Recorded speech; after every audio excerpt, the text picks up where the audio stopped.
Radhe Radhe everyone, welcome है आपका Ashu's kitchen diaries में। आज की जो मैं सब्जी लेके आऊँगी वो जितनी जल्दी बनती है उससे भी ज़्यादा टेस्टी है।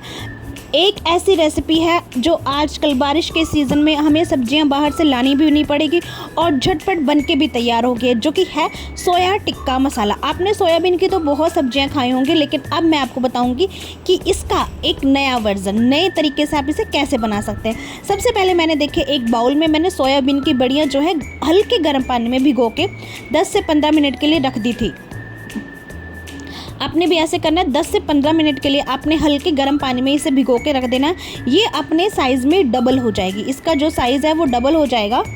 ये देखिए, इसका जो साइज़ है वो डबल हो जाएगा, तो इससे आपको पता लग जाएगा कि आपकी जो सोया की वड़ियाँ हैं वो बिल्कुल ही अच्छे से भुन गई हैं। अब देखिए हमने क्या करना है, मैंने यहाँ पे लिया एक बाउल, दूसरा बाउल लिया है यहाँ पे। अब आपने क्या करना है, इसका पानी निचोड़ लेना है अच्छे से ना, पानी इसका जो है निचोड़ लेना है, पानी बिल्कुल भी नहीं रहना चाहिए। और आपने एक एक करते हुए सारा पानी जो है निचोड़ के बाउल में रख लेना है। ये दूसरा बाउल लिया हमने। गलती नहीं करनी, यहाँ देखिए मेरे से गलती हो गई थी, मैं गलती से इसी बाउल में निचोड़ दे रही थी पानी। आपने ऐसी गलती नहीं करना है। क्या करें, कभी कभी ऐसे जल्दबाजी में हो जाता है, आप सबसे भी ऐसी गलतियाँ हो जाती होंगी। आपने यहाँ पे सारी सोया की जो वड़ियाँ, यहाँ पे मैंने देखिए, मुझे अंदाज़ा नहीं है मैंने कितना लिया है, लेकिन मुझे जितनी चाहिए थी मैंने उतनी ही सोया की जो बड़ियाँ हैं यहाँ पर ले ली हैं। अब देखिए यहाँ पर मैंने सारा पानी निचोड़ के सारी बड़ियाँ एक बाउल में रख ली हैं। इसके बाद देखिए अब हमें क्या करना है, जब हमारी सोया की जो बड़ियाँ हैं अच्छे से पानी निचुड़ जाएगा, तब हमने इसमें कुछ बेसिक स्पाइसेस ऐड करने हैं और कुछ सब्जियां भी ऐड करनी है। जिसके लिए चलिए अब मैं आपको बताती हूँ कि हमें क्या कुछ कैसे कैसे ऐड करना है। सबसे पहले देखिए मैंने बारीक कटा हुआ शिमला मिर्च लिया। देखिए ज़्यादा बारीक नहीं है, मीडियम साइज़ में ही मैंने, जितना आप शिमला मिर्च की सब्जी के लिए कट करते हैं वैसे ही मैंने इसे कट कर लिया। अब इसमें देखिए मैं ऐड कर रही हूँ लाल मिर्च। ये कश्मीरी लाल मिर्च है, सिर्फ कलर के लिए। भुना हुआ धनिया पाउडर, ये मैं घर पर ही बनाती हूँ धनिया पाउडर, भुना हुआ धनिया पाउडर। और इसमें हल्दी पाउडर है। मैंने इन सबको अच्छे से क्या कर लेना है, अगर आपने अभी तक नमक नहीं ऐड करना है, जब मैं बताऊंगी आपने नमक तभी ऐड करना है। अब देखिए ये सब मसाले ऐड करने के बाद थोड़ी सी मैंने इसमें ऐड की कसूरी मेथी। कसूरी मेथी ज़रूर ऐड करिएगा, अगर नहीं है तो मंगवाइएगा, क्योंकि इससे बहुत अच्छा टेस्ट आता है। कुछ चीज़ें हैं मुझे लगता है कि जो हमारे घर में ज़रूर होनी चाहिए और मेरी रेसिपीज़ में तो यूज़ होती हैं, तो आप लोग अगर मेरी रेसिपीज़ देख रहे हैं तो ज़रूर इसे मंगवा लीजिए। अब देखिए इसमें मैंने, मेरा दही देखिए बिल्कुल गाढ़ा है, मेरा दही बिल्कुल गाढ़ा दही है, तो मैंने यहाँ पे 1 से 1.5 कटोरी मैंने पूरा का पूरा यहाँ पे दही लिया। अगर आपका दही बहुत पतला है, आपने घर पे जमाया है और आपका दही बहुत पतला है, तो आपने क्या करना है, आपने थोड़ा ज़्यादा ही दही लेना है, ठीक है। और यहाँ पे मैंने सिर्फ और सिर्फ 1 चम्मच, ये ना मैंने बेसन को ऑलरेडी भून के रखा था, भुना हुआ बेसन है, जो कि मैंने 1 चम्मच इसमें ऐड कर दिया है। बेसन से क्या है ना, आपकी जो ग्रेवी है बहुत थिक होगी, और बेसन अगर आप कच्चा ऐड करेंगे तो अच्छा टेस्ट नहीं आएगा, कच्चापन रहेगा। तो आपने क्या करना है, बेसन को थोड़ा सा भून लेना है। अब देखिए आपने इसको अच्छे से मिक्स कर लेना है। देखिए थोड़ी सी आपको प्रॉब्लम होगी, लेकिन आपने अच्छे से कोटिंग करनी है। यहाँ पे मैं अच्छे से मिक्स कर ले रही हूँ। अब देखिए मैंने बिल्कुल थोड़ा सा नमक ऐड किया, ज़्यादा नमक नहीं ऐड करना, हम बाद में सब्जी में नमक ऐड करेंगे। अभी इसलिए कर रहे हैं ताकि जो मसालों के साथ ना अच्छे से मिक्स हो जाए, नमक भी, बिना नमक का टेस्ट नहीं आए, इसलिए हम इसे मिक्स कर दे रहे हैं। अब देखिए अच्छे से मिक्स हो गया है। और अब आपने क्या करना है, अगर आपके पास टाइम है तो कम से कम आपने इसे 20 से 25 मिनट रखना है। अगर आपके पास टाइम नहीं है तो आपने क्या करना है, 10 मिनट तक आपने फ्रिज में रख देना है। जितनी देर आप तड़का लगाएंगे, तड़का बनाएंगे, उतनी देर बस आपने 10 मिनट इसे ढक के और फ्रिज में रख देना है। मैंने सिर्फ और सिर्फ 10 मिनट फ्रिज में ही रखा था।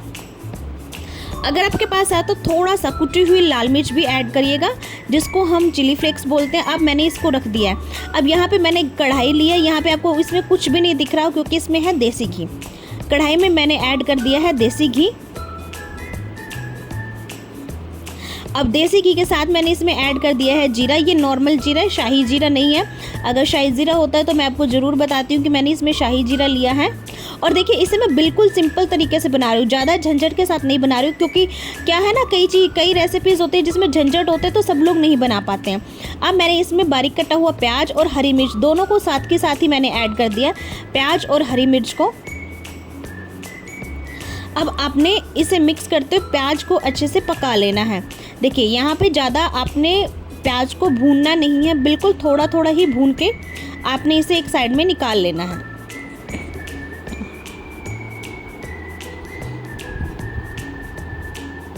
अभी तक देखिए मैंने इसे बिल्कुल भी मिक्स नहीं किया, पहले आपने घी के साथ इसे इन्फ्यूज़ होने देना है, उसके बाद ही आपने इसे मिक्स करना है। आजकल बारिश के सीज़न में सब्जियां बहुत कम आ रही हैं, तो ऐसा है ना कि घर पे पड़ी हुई सब्जियां हैं और जो आ रही हैं वो सावन करके हम खा नहीं सकते, इसलिए जो घर पे चीज़ें हम ऐसे बना सकते हैं वो मैं नई नई रेसिपीज़ के आइडियाज़ आपके लिए लेके आऊँगी अब से। ये देखिए अच्छे से हमने मिक्स कर लेना है। आराम से आपने इसे अनियन को, अभी तक हमारी फ्लेम जो है ना मीडियम पे है, फ्लेम हमारी जो है मीडियम पे रखना है आपने। किसी भी रेसिपी में इम्पॉर्टेंट होता है आपका तड़का। अगर आप कुछ भी बना रहे हैं, अगर आपका तड़का अच्छे से भुना है तो आपकी रेसिपी बहुत अच्छी बनेगी। यहाँ पे मैंने इसमें बारीक कूटा हुआ मैंने इसमें ऐड कर दिया है लहसुन और अदरक का पेस्ट। इसमें मैंने लहसुन और अदरक को अच्छे से कूट लिया है और इसमें ऐड कर दिया। देखिए अगर आप मिक्सी में ग्राइंड करते हैं ना तो उसका इतना अच्छा टेस्ट नहीं आता है जितना ये हल्का हल्का दरदरा कूटा हुआ का टेस्ट आता है। तो मैंने यहाँ पे कूट के लिए है, आप भी ट्राई करिएगा कि अगर आपके पास नहीं है तो आप चॉप करके लेना, बट इसे ना आपने ग्राइंड नहीं करना है, मतलब बिल्कुल बारीक पेस्ट नहीं बना लेना है। अब देखिए हमारे प्याज, अदरक, लहसुन जो भी हमारा सारा हल्का हल्का देखिए भुन रहा है। जैसे जैसे ये भुनेगा खुशबू बहुत अच्छी आएगी आपके घर पे। जब ये मसाले भुनेंगे ना तो इसकी खुशबू बहुत ही अच्छी आती है।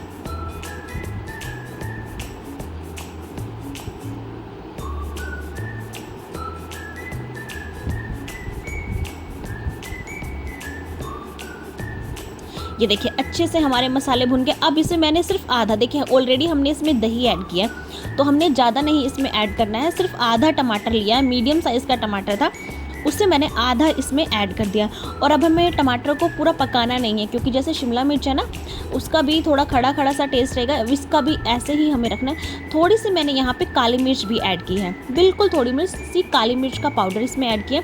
टमाटर को हमें इसे गलाना नहीं है, गला के हम जैसे सब्जियाँ बनाते हैं वैसे नहीं, हमें इसे खड़ा खड़ा ही रखना है। और यहाँ पे देखिए अब मैंने इसमें जो मैंने मैरिनेट करके सोया चंक्स रखे थे उसको मैंने इसमें ऐड कर दिया है। मैरिनेट करके जो हमने सोया चंक्स रखे थे उसको हमने ऐड कर देना है। अब आपने क्या करना है ना, बिल्कुल अच्छे से मिक्स कर लेना है इसको। आपने इसमें पानी बिल्कुल भी नहीं ऐड करना, अभी तो आपने पानी बिल्कुल ऐड नहीं करना। और धीरे धीरे देखिए इसका कलर और इसका टेस्ट आपके घर में पूरे में खुशबू ला देगा और खाने में तो बहुत ही टेस्टी बनता है। अगर आप चाहें ना तो जैसे हमने यहाँ पे टमाटर और शिमला मिर्च कट करके रखे हैं वैसे ही हम यहाँ पे प्याज भी कट करके ऐड कर सकते हैं। मैंने नहीं किया, अगर आप लोगों को पसंद है वैसे तो आप ऐड करिएगा। अब देखिए आपने इसे 5 मिनट के लिए ऐसे ही छोड़ देना, ये अपने आप पक के बहुत ही अच्छा टेस्ट लेके आ जाएगा। बीच बीच में आपने इसे मिक्स करते रहना है। और देखिए धीरे धीरे जैसे जैसे दही पकेगा, और जब भी आप दही की मैरिनेशन में कुछ भी ऐड करते हैं, कुछ भी आपने दही की मैरिनेशन के साथ ऐड किया तो आपने हमेशा फ्लेम को बिल्कुल स्लो करके ऐड करना है, नहीं तो आपका जो दही है फट जाएगा। देखिए मेरा यहाँ पे दही बिल्कुल भी नहीं फटा है क्योंकि मैंने बिल्कुल स्लो करके फ्लेम रखी थी, जिससे मेरा दही नहीं फटा है। और देखिए बिल्कुल, और सेम बाउल में अब मैंने थोड़ा सा पानी ऐड करके इसमें ऐड कर दिया है। ये देखिए थोड़ा सा बिल्कुल पानी मैंने ऐड किया है सेम बाउल में जिसमें हमने मैरिनेशन की थी, क्योंकि मेरा एजेंडा रहता है कि कुछ भी हमें वेस्ट नहीं करना है। अब देखिए यहाँ पे कितना अच्छा कलर भी आ गया है और सब्जी भी देखने में कितनी कलरफुल लग रही है।